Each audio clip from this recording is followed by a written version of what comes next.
Nation, we are back. And we are back coming up a fun week last week at the Genesis. We made some money, a hot week, coming in hot to Mexico. More money to make. David, how you doing tonight?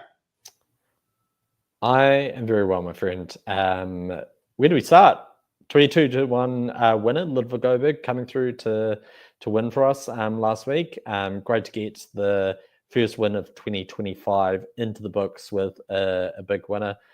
It just seemed like an absolute no-brainer for me last week, right? Like, we put him up at Torrey Pines and he was only 10-1 for that event at the Farmers Insurance Open. It was -9 through the first round leader. By the midway through the second round, he was $1.60, like -150, -160 to win the tournament, like a round and a half into the event. As we all know, he got the flu. The next tournament, he withdrew again with the flu. And as a result of that, his odds more than doubled in a field that was halving in size. And it just didn't make sense for what was happening. So, look, wonderful to be able to deliver a winner. And also, huge congratulations to yourself, because I understand that you also had a very, very successful Genesis Invitational. I did. Well, for starters, I had a successful draft. My lineup was unreal. I had one miscut, and if you remember on the show, I said, I'm deciding here between Novak and Davis, and knowing me, I draft Novak every week, and I went with Davis. Had I taken Novak in the lineup that I drafted on the show, I would have won 95% of the DraftKings tournaments that were available. It would have been one of the best lineups you could have put together. It was almost perfect. So we had a really good draft. Not only that, on Showdown Sunday, round 4, I won $11,000. So I got 4th place. The only difference between my lineup and the guy who won was he had Glover and I had Kevin Yu, and that was it. Everything else was the exact same. So I was right there to win $100,000 on Sunday. I had 4 lineups in the top 20, so we had a really good week. And one of the things I highlight, I said it in the beginning of the show last week, it's a course where you kind of had, it's very clear the profile golfer you're looking for, right? And so when you found guys, especially in Showdown, who just happened to be hitting it long and in the fairway, and they were making putts, right? Those guys were going to succeed last week, right? And it was like a very simple formula that worked. So we're looking for, formulas that give us an edge in these tournaments. Obviously, it really came through last week. Hopefully, we're going to be able to do that again this week. We got a 3-man this week in Mexico. More of a JV field, but I think it's even more exciting because of the JV field. I feel like there's less really playable golfers, which makes you have a tighter core of guys to go after for DFS. So we're going to get after it in the draft tonight. Audience, it's just going to be you, me, and David. Since I won, I'm going to give myself the first pick. David's going to go second. Audience, we got you on the 3-hole betting cleanup. You'll get 2 in a row. But before we get into the draft tonight, David, we've seen this course.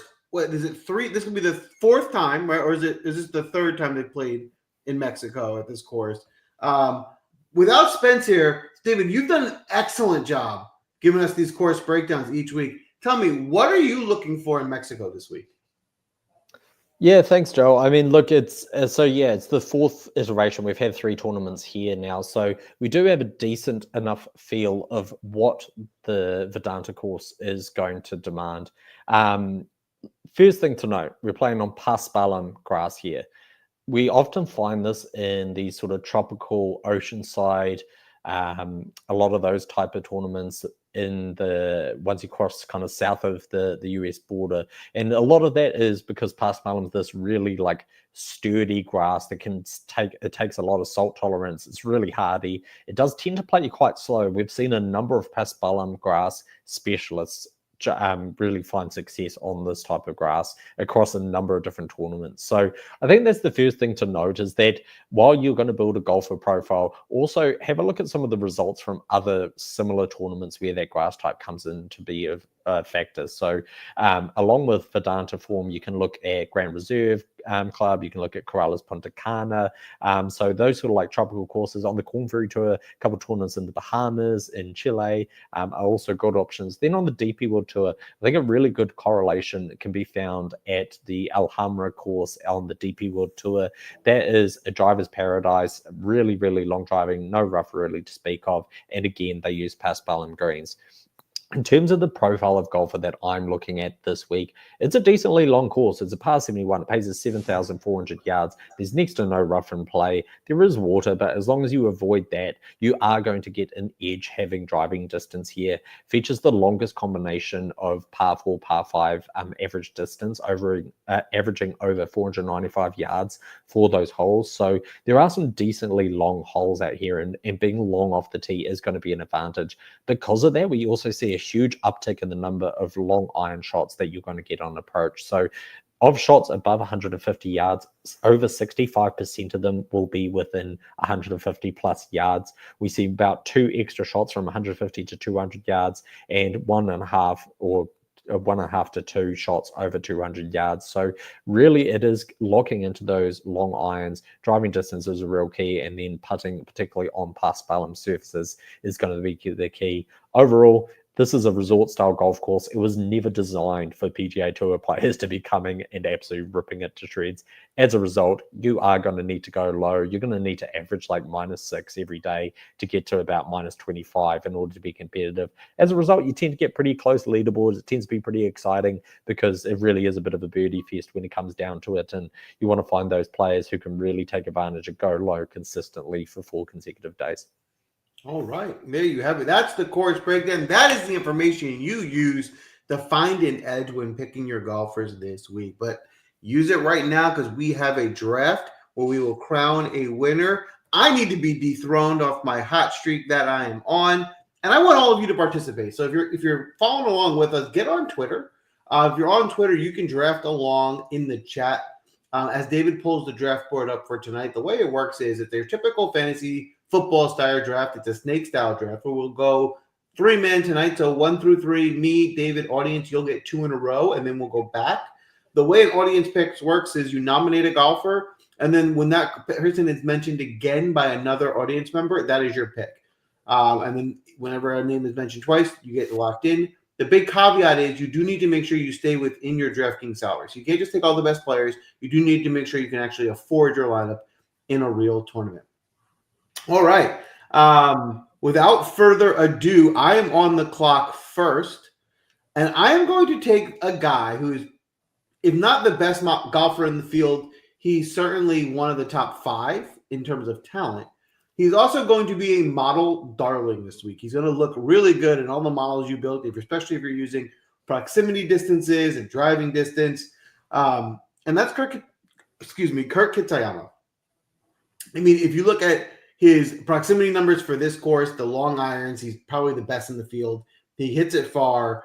The one thing you look at with Kitayama is his recent form isn't great. I mean, he has a top 5 at the Zozo, but after that, his best finish at the Sony Open is T37. So he hasn't had to do anything great, but he hasn't played in a field this week. This is a field that you're taking out a lot of the big names. I think he's a more superior talent than most in this field.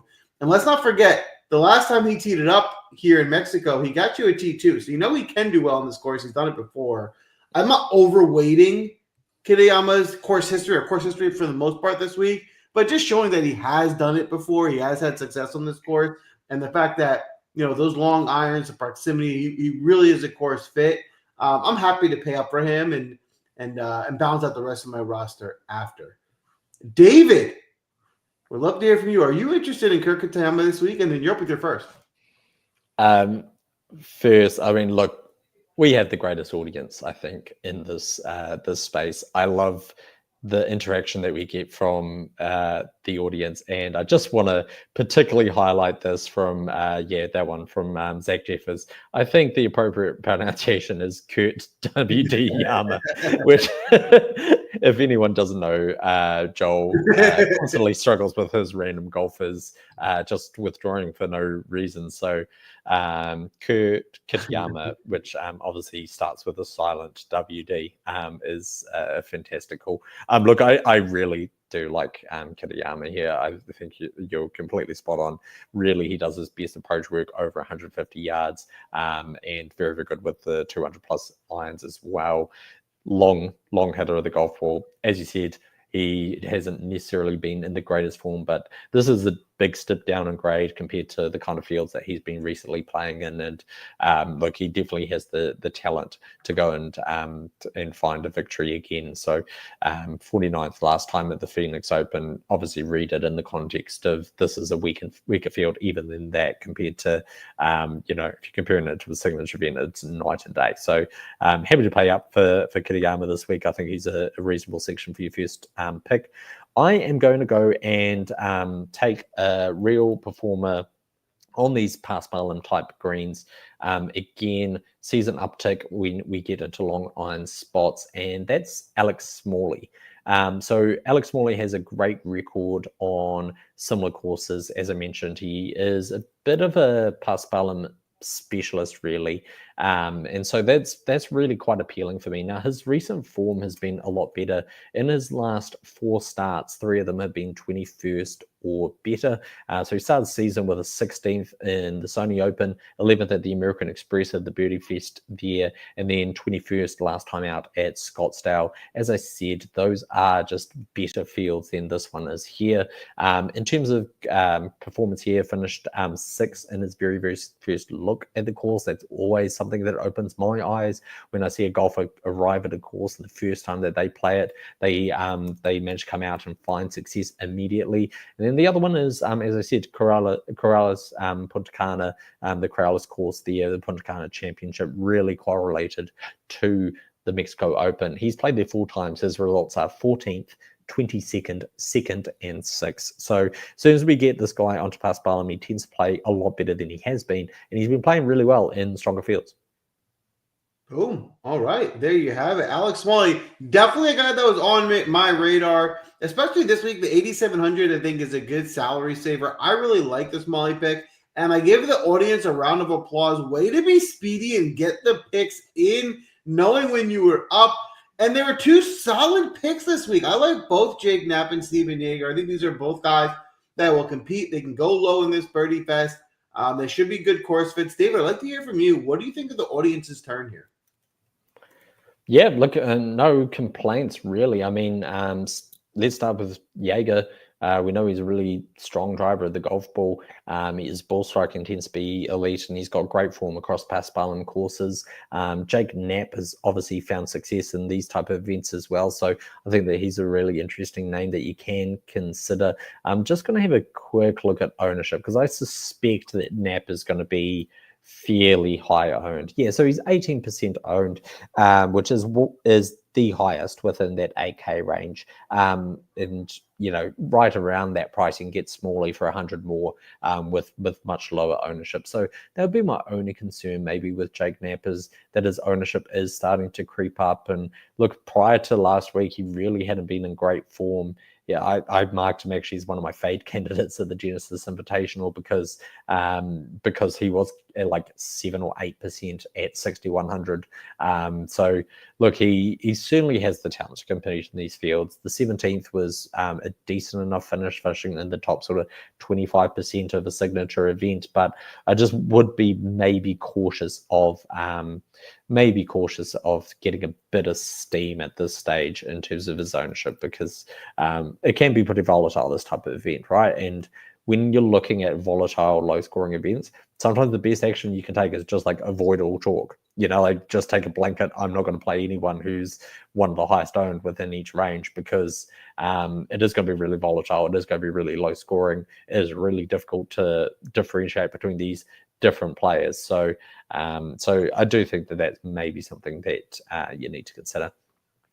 So I'm back on the clock here with my second selection, and I better go and grab another one from the top end of the board, really, because there's only a few names up there that I'm really kind of interested in playing. And so I'm going to go and take a player at $9,500, and that is Patrick Rodgers, who obviously finished 3rd last week at the Genesis Invitational in an incredibly strong field, much stronger than this is. Yes, I I've said it myself. I said it last week when we were entering the final round, how I was quietly confident that Ludvig would be able to get across the line because the two names ahead of him on the leaderboard entering the final round were Patrick Rodgers and Denny McCarthy, who have both had struggles getting across the line and getting a win. So I appreciate that. I understand that. So on the flip side, you're getting someone who's just come off a signature event, a much stronger field than this week, finished third there. He arrives at a course where he's finished 10th, and 6th. At the Punta Cana Championship, he finished 22nd and 11th in his first 2 appearances there. This is a much weaker field than what he's just been playing in. And I think that of the guys above 9K, it's a very easy selection for me to go and make. Yes, maybe he doesn't possess the actual win equity that some of the other names do, but I feel that we're going to get a lot more safety with Rodgers compared to some of those names as well. Especially what you saw from him last week in a much tougher field and in a tough course. He had a great showing. You would think if you're looking at talent and form, he is certainly up there this week at 9,500. So hard to not like the Rodgers pick there. I am pleased because there was one guy that I considered with my first pick that he got back to me. I am happy he did. One of my favorite plays this week, and I'm surprised that the ownership for him isn't even higher, and that's Kevin Yu. Kevin Yu has been playing well for several weeks now. This isn't just like a flash in the pan. He's in good form. He gave you a 17th at the Genesis, 16th at the Waste Management. If you look back, he has 2 missed cuts in January, but even in November, or if you look at late October and November, he won the Sanderson's Farm. He was at 11th at the RSM. So this guy can give you some good results. He's also gained strokes on approach in each of the last 5 tournaments he's played in, dating back to January 9th Pete at the Amex. He's a mixed bag with the putter, but you would think it's a little bit easier putting here. So if he does find a way to improve his putting or find his best putting week, I think this is the time he can do it. And off the tee, he's excellent. He's long. It should really suit him here. The proximity distances should benefit him. I think there's a lot I liked about Kevin Yu, and the fact that of this upper tier, he's coming in at 13%. It's not the lowest, but there's a lot of guys that are higher. So if you're going up to this upper tier, he won't be the highest owned. I think that gives you a big advantage. So Kevin Yu is probably one of my favorite plays this week. And now with my next pick, I'm just going to figure out who I want to take first to make sure I get him. All right, I'm going to take Trey Mullinax.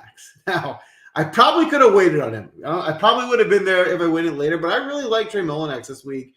He's another guy who is going to have an advantage because of how far he hits it. I mean, he really crushes the ball. He's going to hit the ball out there 330 yards. He's not the best approach player, but he's done well. I mean, last week he lost a stroke, or 2 weeks ago at the Waste Management, he lost a stroke on the approach, but he gained in the 2 tournaments before that, the Farmers and the Amex. He's also gained 3 strokes putting at the Amex, a stroke at the Farmers, and 2.5 strokes putting at the Waste Management. So the putter is in good shape. If he's going to hit the ball really far and make putts, that's a formula for success here. I think he can do that at 7,100. I think he's a really great value play. So I'm pretty excited about Mullinax this week as well. David, would love to hear from you. Who are you looking at with your third pick, and are you interested in Yu or Mullinax? You're on mute. Thank you, mate. Casey, Joel is definitely high. Trey Mullinax, look, it probably speaks to the quality of the field if you get to a situation where you're like, I am excited about Trey Mullinax. Like, that probably speaks to the quality of what we're talking about this week as a tournament. I can totally understand it. I totally get the Trey Mullinax play. Look, he's got tons of distance. Played here back in 2022, finished 24th. It's only appearance at this golf course. Finished 22nd at Corrales Punta Cana back in 2018 as well. So I totally get where you're coming from in that regard. Then if you dive into it's kind of sneaky this week. If you dive into some of the Corn Fury stuff, like there's a number of courses there that use paspalum grass, and they appear in sort of tropical climates. So Chile, as I mentioned, the Bahamas, a few of those that you can really look into as well, which is an interesting angle and an interesting way to maybe differentiate yourself from some of the chalkier selections. But yeah, look, he's looked definitely a bit better the last few weeks. we've had Mullinax within my betting cards previously, not this year, but in previous years. And in fact, he's sort of coming off 2 of the last 3 made cuts, a 32nd of the Phoenix and an 18th of the American Express. And the approach looks to be turning around as well. So an interesting angle, I think, for sure. So I will go and make my third selection, who is a combination of, for me, excellent value and low ownership as well, or lower than he really should be. And that's Joe Highsmith down at 7,200, who currently is only profiling at 5% ownership, which for me is one of the best values on the board. To be able to get that sort of ownership leverage down there is really quite astounding. A lot of that's going to come off the fact that he's just missed 2 cuts. However, he gained a ton of strokes on approach in both of those. He gained strokes off the tee in both of those. And it was really the putter which was the issue rather than his ball striking. And he only missed the stroke by 1 shot in both instances. Outside of that, in similar courses, he's done really well. The Grand Reserve Golf Club, the Puerto Rico Open 2024, he finished 6th. Then at El Cardinal in Mexico, the Worldwide Technology Championship, another bomber's paradise. Eric Van Rooyen won there for us at 80-1 in his third low-scoring conditions. He finished 5th there last year as well. So I'm going to say that his game is probably in a better state than the results on paper perhaps look. As I said, only missing the cut by 1 shot in each of those last 2 starts. The ball striking looks to be there as just the putter, and he's got great results when putting at these resort-style paspalum greens. Boom. All right, lock in Joe Highsmith. If you remember, Highsmith was a guy that we were talking up before the last couple of times, maybe a month ago, as a sleeper, as a guy we were taking. And then some of the stronger fields came in. He kind of went off a few people's radar, and so get him back in. I think in a weaker field, he certainly has a lot of upside. So I like that pick there. And audience, another great job getting the 2 picks in. However, I wanted to get Nikolai there with my next pick, so it's a steal from the audience. But honestly, it's a great turn. I think both guys are on my radar. I like Gerard as well. I think it's a really good round here for the audience. Højgaard, it was really interesting when he certainly looks like a great course fit in terms of distance and ability to get hot with the putter.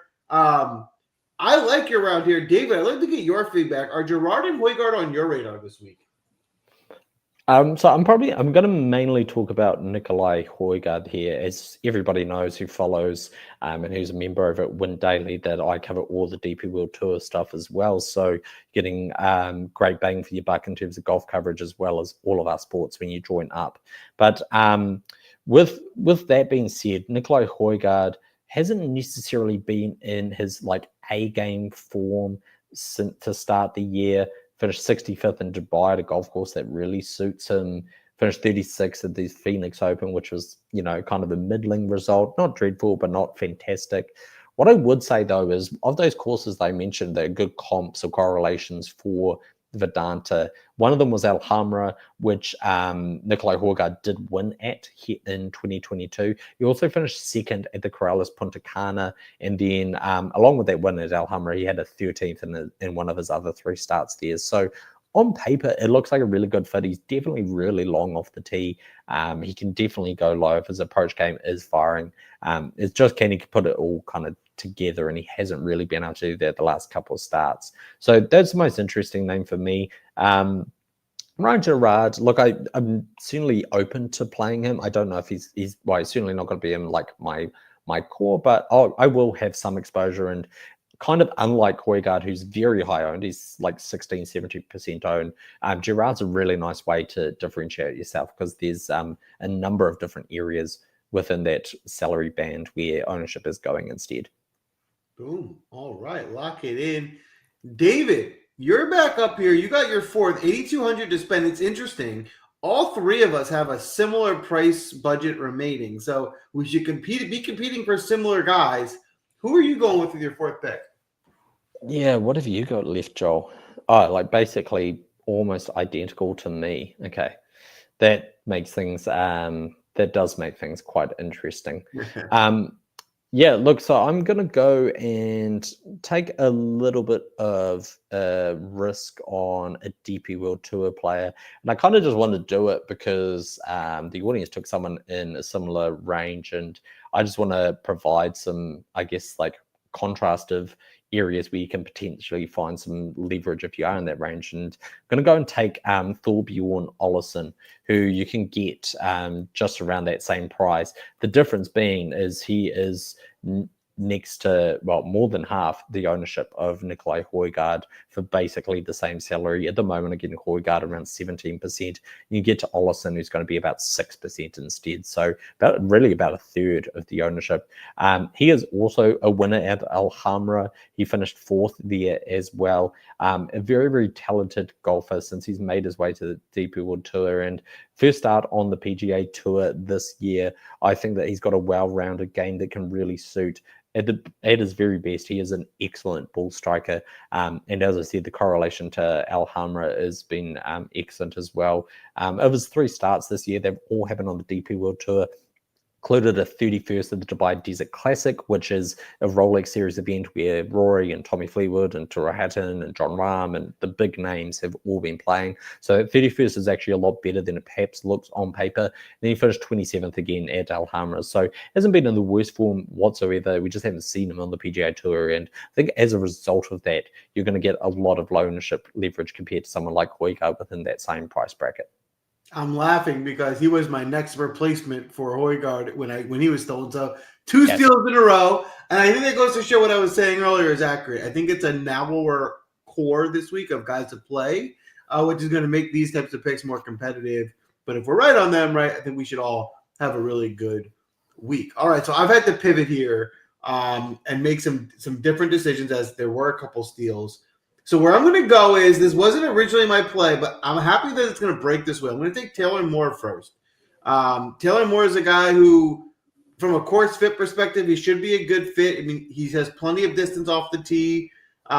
He's got his recent form is there. He got you a top 10 at the Waste Management, a T22 at the AT&T. He's got 4 straight made cuts, another top 10 at the Amex. His proximity and approach numbers are definitely going to be his weakness here. That's definitely not his strength, but if he gets decently there, I mean, he can get hot with the putter. He can get long off the tee. I think everything else about his game lines up, and we know the form is there. I think Taylor Moore can get you a really good result. So I'm okay with Taylor Moore falling to me here. And then for the second pick, I'm going to take Sam Ryder. And it was close with Ryder and someone else who I will mention with my next pick when I get back to me. But Sam Ryder's, one of those guys that's streaky, but he's playing really well. His approach numbers have been really good. I think that even the proximity distances for him will be good here. This year, Sam Ryder is not very long off the tee, so you're not going to get that edge for him. He's pretty short off the tee.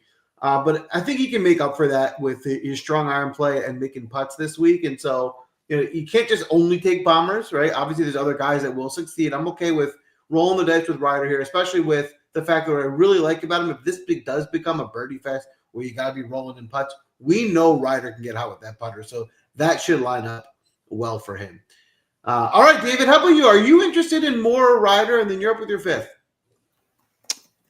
Yeah, look, I think that Taylor Moore is a player who's had a lot of potential. We had him at the oh god, what's the tournament called? Valspar, the Valspar Championship, when he won at very, very good odds. He's been in great form lately, right? Like American Express, he had 7th, Farmers so-so result 56, and then followed that up with a 22nd at the Pebble Beach and a 9th at the Phoenix Open. As you said, he's really strong off the tee. Part of the reason we really liked him at the Valspar when he won is that he does by far his best work when you get into long irons, and that is what Innisbrook and the Copperhead course really requires. So I think that that's a really interesting angle to look at for him. Doesn't have the most exposed form when it comes to Paspalum type courses, but I certainly think that he's a talented golfer who possesses the credentials to really perform in this weaker kind of field. When you said Sam Ryder, I got a little bit nervous because I'm going to take a Sam here as well. But when you took Sam Ryder, yeah, I had that kind of threw me. But look, he's been striking the ball brilliantly, right? Like the last 4 starts, his stroke to gain approach has been off the chain. As I said, those are all much stronger fields than this. 4 consecutive finishes of 43rd or better, including a couple of top 25s. But then, as you said, you might consider that on these longer courses, he may not get the most benefit. Well, finished second at the Corrales Punta Cana. That's a 7,600 yard par 72 on Paspalum, so very, very similar. And then at a 10th at El Cardinal as well. So we haven't seen him play Vedanta before, but I do think that on paper, the golf course is really going to suit him. And I think he's a really sneaky player. So excellent job on your 2 selections there.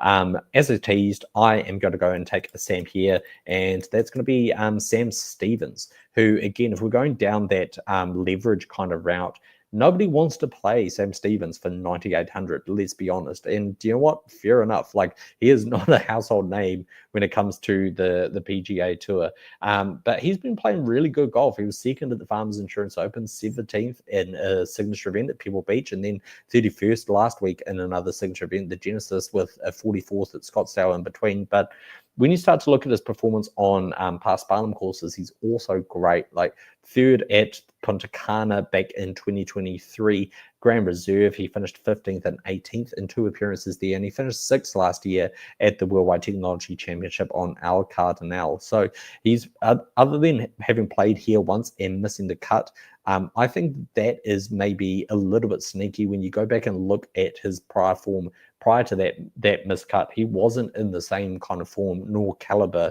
of golf that he's been playing since then. And on other Paspalum courses, he's played really, really well. So at 9,800, I think he's a really interesting pivot option when he is by far the lowest owned of the top 10 guys, only going to be 15%, whereas a number of those like Rasmus Højgaard and Akshay Bhatia are much more around that 25% mark. So nice pivot to look at if you're looking at the top of the board.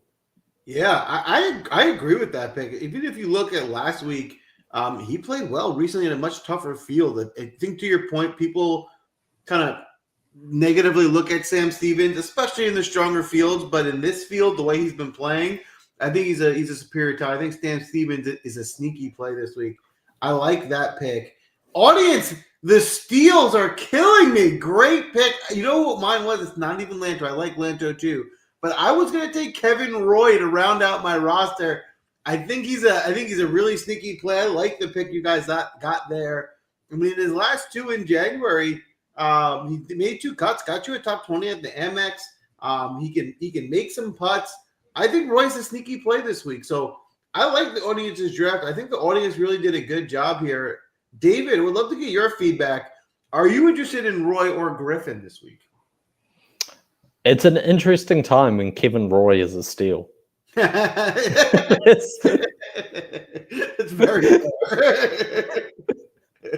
There's, again, another instance where the strength of the tournament comes to show. It's gnarly teeth. When Kevin Roy is a steal, that's great. Kevin Roy definitely has some pretty exposed form when it comes to these tropical courses. He finished 8th in Bermuda. Now that is on Bermuda grass, but definitely fits the realm of being island tropical kind of style golf.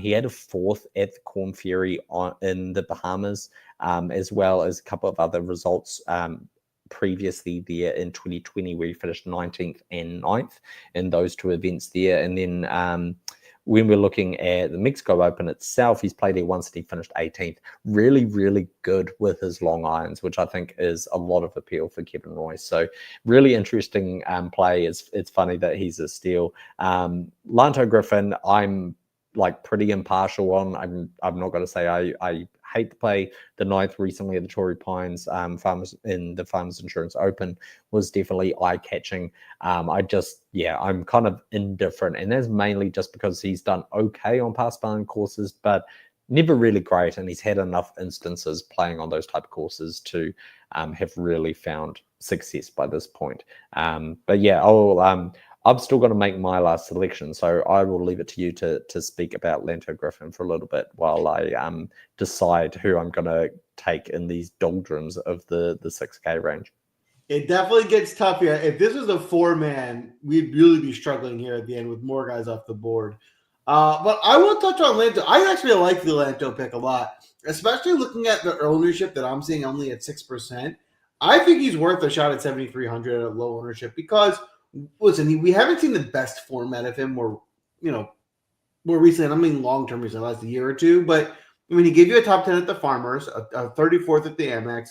His approach numbers were good, but we know as a talent, this was a guy who was like a top 30, 40 golfer in the world 3 or 4 years ago, right? He had injuries. He fell off. I mean, he's a talented golfer, Lanto Griffin, and in a field like this where a guy who's shown improvements at 7,300, he's certainly someone who's worth taking a shot on. So I like Lanto Griffin. He's probably someone I would have considered pivoting to after you stole my Kevin Roy pick. So I'm scrambling myself with how I'm going to round out my draft. But David, how about you? Where are you heading with your last pick? Yeah, I mean, look, it gets pretty dark down here pretty quickly, really, doesn't it? When you're in this 6K kind of range. Yeah, look, I think I've probably backed myself into a corner here. I just really wanted to speak about Sam Stevens because I do like him this week, and I think it's an interesting kind of pivot spot. I'll tell you the two names that I'm in between.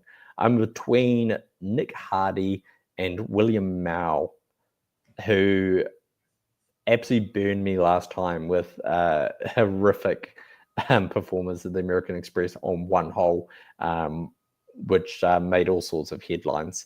I think I'm gonna risk him again. I'm gonna take William Mao, and the reason being is, despite his massive blow up on one hole at the American Express, other than that one hole, he was really, really good for the rest of the event, and had been playing really well. So he went 68, 81, 67 at the American Express, and the 81 basically all happened on one hole. That went absolutely dreadful for him. He is very, very long off the tee, which I really appreciate when it comes to this golf course. But part of the reason I like him is when you get him kind of that Corn Ferry Tour form, which a lot of people aren't going to be looking at, he performed really well on some of the golf courses, probably most notably 5th in the Chile Classic on Paspalum greens as well. So I'll roll the dice on him again. I want to put a line through that one hole at the American Express, and hopefully he can manage to do that as well and come out with a better result overall. Oh, all right. Lock it in. William Mao, 6,600 last pick for David. Wasn't on my radar, to be honest with you, but at 6,600, I'm not really dipping down that low. The best I can avoid it. One thing to keep in mind this week, there is a cut. So you have to get 6 of 6 through the cut. But if you make the 6 of 6, you could be in a really strong position, especially with a guy like Mao on your roster. I was scrambling here for my last pick. I've been considering a few different directions to go. I ended up narrowing on the top 3. I'm going to tell you who the 3 are, but I have narrowed down the pick. So the 2 guys I thought about but I'm not going with are Ben Silverman, who I'm not going to take, and Eric Van Rooyen, who I'm surprised didn't get drafted. I like Eric Van Rooyen this week. Someone I will be considering in my lineups, but the pick I'm going to nail down is Victor Perez. Not in his best form, but if you look at a course fit, he should be a really good course fit. And in terms of a talent in this field, he's certainly up there. I thought he could have been priced higher than 7,300. He hits it long enough. He's not the longest hitter, but he's certainly not short. But his proximity numbers are really good, especially for these long irons. Those are his strengths. And he can get hot with that putter. And if this is going to be one of those birdie fest weeks where you got to get a hot putter, Victor Perez is the guy that can do that. I think there's a lot of upside here with Perez at only 7,300. So if you're building a GPP lineup, I think Perez certainly will make a lot of sense. That is a wrap for this draft. I think we have 3 really solid lineups here. I am excited to see how these lineups turn out, what the results are. Of course, as we do every week, we're going to do it again next week, crown a champion, which will be fun, but we're not done yet. We still have our first round leader plays before we get you out of here. And I want to spend you a reminder, do me a favor and smash the like button.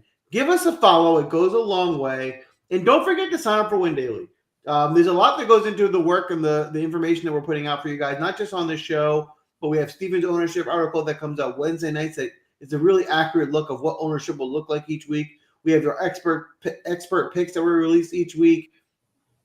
And then don't forget, there's weather updates. If there's a weather edge to be had throughout the week, we're posting that in Discord. We're letting you know if there's a weather edge, which kind of field or which wave to target to make sure you're on that. We have outright picks you can get behind. So sign up for WinDaily. You more than make up your sign-up fee by a couple good weeks. But playing with one good week, and you've paid for the year. And if you follow this show, you know that already. But before we get you out of here, we're going to hit you with our first round leader plays and have some fun on Thursday. So, David, we'll start with you. Who are you targeting in the first round leader market? Yeah, I mean, just to touch really quickly on Victor Perez, I do think he's super sneaky within that range. At next to no ownership, really. When you look at the guys priced around him, I mean, he's going to be about 3% owned, which is like insanely low. Made the cut at all of his appearances on Paspalum except for one, and finished third at the Puerto Rico Open and finished 13th in his only look at Alhambra. That course where I said it's Paspalum low scoring on the Deep Tour. So I really like that Perez play. I think that's quite sneaky. Look, I think this is the kind of event where for first round leaders, you can really go and roll the dice a little bit on some of these names. The scoring is going to be really low, but the fact is the top of the board is not overly it's not overly tough, right? Like, let's be honest. And so if you can find some low scorers within that those kind of longer odds, I think that's probably the way to go and play it. So I've got a few names. I'll provide my full selections again within that expert picks article that goes up on WinDaily. Make sure you grab that promo code in the description. But the three that I've got at the moment and we'll give out on the show are all going off in the morning. So they are Alex Smalley at 50-1, Chris Gotterup at 80-1, and Matty Schmid at 90-1, who Matty Schmid in particular, we know loves an eagle. He loves to go low and definitely has the power to take apart a golf course like Vedanta. Boom. I love it. And to your point, this is definitely the week to swing for the fences. Try to hit a run. This is the time for someone to hit an 80-1, 100-1 shot. It's this week. There was a Hail Mary play floating around Twitter that I want to mention on the show. I will say Model Maniac, who's often on the show as a guest, he's in our chat. He recommended Cristobal. So it's Cristobal del Solar. He's a guy who just kind of showed his statistics just popping round one. If you look at it, the actual number for him is 150-1. That is a crazy number. But, this is the week. You don't have Rory and Scheffler. There's a week for someone to do it. This is one. And there's a guy at 150-1 that you can back. I think you can have some fun with it. So I'll start there, and credit to Model Maniac on that pick. A few other guys I want to play out there, and I'll say these are a lot of the guys that I drafted. I have my core guys this week that I want to stick to. But I'll start with a guy I didn't draft, and that's Matty Schmid, who I think is an interesting play this week. Especially for a first-round leader play in a 75-1 number. That's a really big number. I think he's someone that can go out there and get hot for a round and get you a first-round leader. I like Sam Ryder at 71, who I drafted. I'm going to mention Trey Mullinax here at 71. And my last play I'm going to have on my card is a guy that was stolen from me from the audience, Kevin Roy, who I think could be a good, sneaky first-round leader play and come out at 65-1. I am looking forward to a Mexico Open more than I have in the past. I think this has the potential to be a fun week for us. So follow along. We'll post the lineups on Twitter. Let us know who you think is going to win. Of course, we'll come back next week, crown the champion as we always do, and we'll do it all over again. David, tell me, what did we forget tonight? Well, I mean, first, love the fact that we've both got Matty Schmid on our first round leader cards. So you know what that means. It's a definite guarantee to hit. And if you own at least one property, take out an extra mortgage, put it on that. Obviously, don't do that. But that's a running joke that we have on this show. Couple of questions here in the chat, I guess I want to address before we round out. First is from Andrew. Hey, Andrew. What is preventing Aldrich Pot Guy to obviously pot sticker from a top 20 this week? Aldrich Portgaiter is a player that I have a lot of time for. I think he's a huge talent. He's got a lot of potential to really make his mark pretty early on. I thought at the Farmers Insurance Open, I really considered him at 400 to 1, just given his huge driving distance, which was going to be a real advantage on that golf course. And he nearly came back and bit me, was right up there at the top of the leaderboard before eventually fading to 15th. So I think he's a really interesting name. Look, his ball striking hasn't necessarily been the best. He's still only 20. He's still finding his feet. So maybe worth rolling a dice on. Yeah, look, he's a huge talent for sure. And then the other question was, where's Akshay Bhatia? So Jordan says, what am I missing with Bhatia, best player in the field? Look, I don't think anything.